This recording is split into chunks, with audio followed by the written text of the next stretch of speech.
తడిసిన ధాన్యాన్ని ప్రభుత్వమే కొంటుందని రైతులెవ్వరూ అధైర్యపడొద్దన్నారు ముఖ్యమంత్రి రేవంత్ రెడ్డి.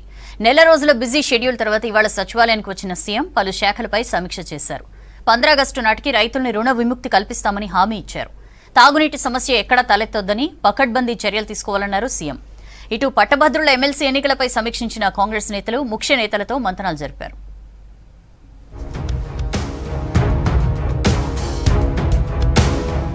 ఎన్నికలు ముగియడంతో పాలనపై దృష్టి పెట్టారు సీఎం రేవంత్ రెడ్డి. సెక్రటేరియట్కు వచ్చిన ముఖ్యమంత్రి వివిధ శాఖలపై సుదీర్ఘంగా చర్చించారు. ముఖ్యంగా వ్యవసాయం, విద్యారంగం, సాగు, తాగునీటిపై అధికారులతో చర్చించారు.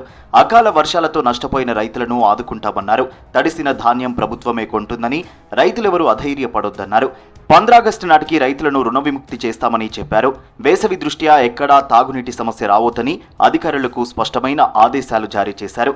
విద్యా సంవత్సరం ప్రారంభమయ్యే నాటికి విద్యార్థులకు నోట్, టెక్స్ట్ బుక్స్ తో పాటు యూనిఫామ్లు స్కూళ్లకు చేర్చాలని ఆదేశించారు ముఖ్యమంత్రి.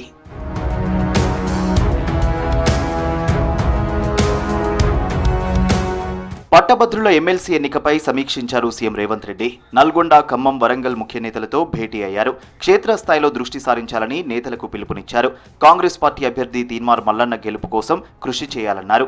3 ఉమ్మడి జిల్లాల్లో మొత్తం 34 ఎమ్మెల్యే స్థానాలు ఉండగా 33 స్థానాల్లో ఎమ్మెల్యేలు ఉన్నారని, క్షేత్రస్థాయిలో కీలకంగా పనిచేసి ఎమ్మెల్సీ స్థానాన్ని కైవసం చేసుకోవాలని సూచించారు.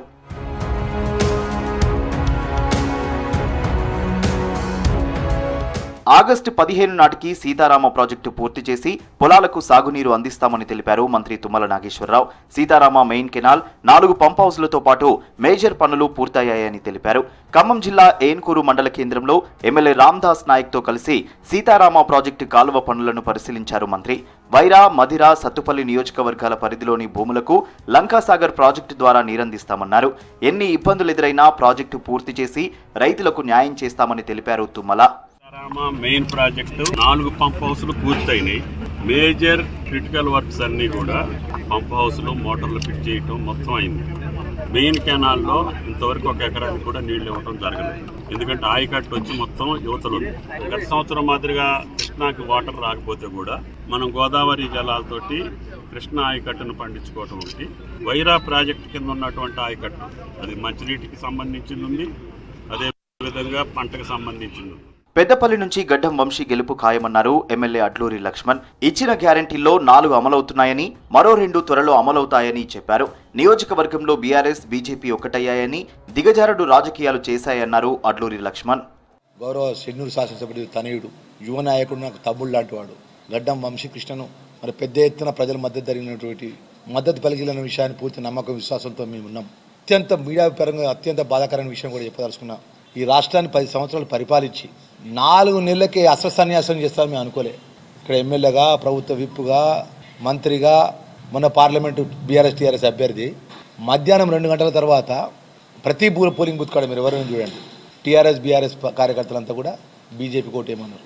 ఎట్లా మేము గెలవం, కాంగ్రెస్ గెలవద్దు. ఇంత నీచమైన రాజకీయం అండి. జీవో 46తో కేసీఆర్ సర్కార్ విద్యార్థుల నోట్లో మట్టి కొట్టిందని ఫైరయ్యారు నల్గొండ, వరంగల్, ఖమ్మం ఎమ్మెల్సీ అభ్యర్థి తీన్మార్ మల్లన్న. 16,000 ఓట్లలో ఒక్కటి కూడా తగ్గొద్దన్నారు. పట్టభద్రులకు ట్రాన్స్ఫర్లు, గ్రూప్ ఉద్యోగాల పెంపుకు సంబంధించి త్వరలో నిర్ణయం తీసుకునేలా ప్రభుత్వాన్ని ఒప్పిస్తానన్నారు. సూర్యాపేట జిల్లా తిరుమలగిరిలో కాంగ్రెస్ ముఖ్య కార్యకర్తలతో సమావేశమయ్యారు తీన్మార్ మల్లన్న. కాంగ్రెస్ పార్టీ ఇప్పటికే అనేకమైనటువంటి అంశాలను పట్టభద్రులకు, నిరుద్యోగులకు, ఉద్యోగస్తులకు చెప్పింది. 317 జీవో తీసుకొచ్చినోడు కేసీఆర్. జీవో నెంబర్ 46 తీసుకొచ్చి ఈ విద్యార్థుల నోట్లో మట్టి కొట్టి వాళ్ళకు ఉద్యోగాలను దూరం చేసిన దుర్మార్గుడు కేసీఆర్. ఇవాళ వాళ్ళు ఇంత దుర్మార్గం చేస్తే ఇదే కాంగ్రెస్ పార్టీ గౌరవ ముఖ్యమంత్రి రేవంత్ రెడ్డి గారి సారథ్యంలో 317 జీవోలు సవరించి ఆ 46 జీవోలు కూడా రద్దు చేసి బాధితులకు న్యాయం చేస్తామనేటువంటి హామీ కాంగ్రెస్ పార్టీ ఇచ్చింది. నిన్న మొన్నటి వరకు బిజీగా ఉన్న నేతలంతా ఎన్నికలు ముగియడంతో రిలాక్స్ అవుతున్నారు. సభలు, సమావేశాలు, ర్యాలీలతో హడావిడిగా ఉన్న లీడర్లు ఇప్పుడు ఫ్యామిలీతో ఎంజాయ్ చేస్తున్నారు. వరంగల్ ఎంపీ అభ్యర్థి కావ్య పిల్లలు, కుటుంబ సభ్యులతో సరదాగా సమయం గడిపారు. అటు వరంగల్ వెస్ట్ ఎమ్మెల్యే నాయిని రాజేందర్ రెడ్డి నెల రోజుల తర్వాత కుటుంబ సభ్యులతో కలిసి ఎగ్జిబిషన్లో సందడి చేశారు. మరో ఎమ్మెల్యే యశస్విని రెడ్డి తొర్రూరు మండలంలో మదర్స్ డే సెలబ్రేషన్స్ లో పాల్గొన్నారు.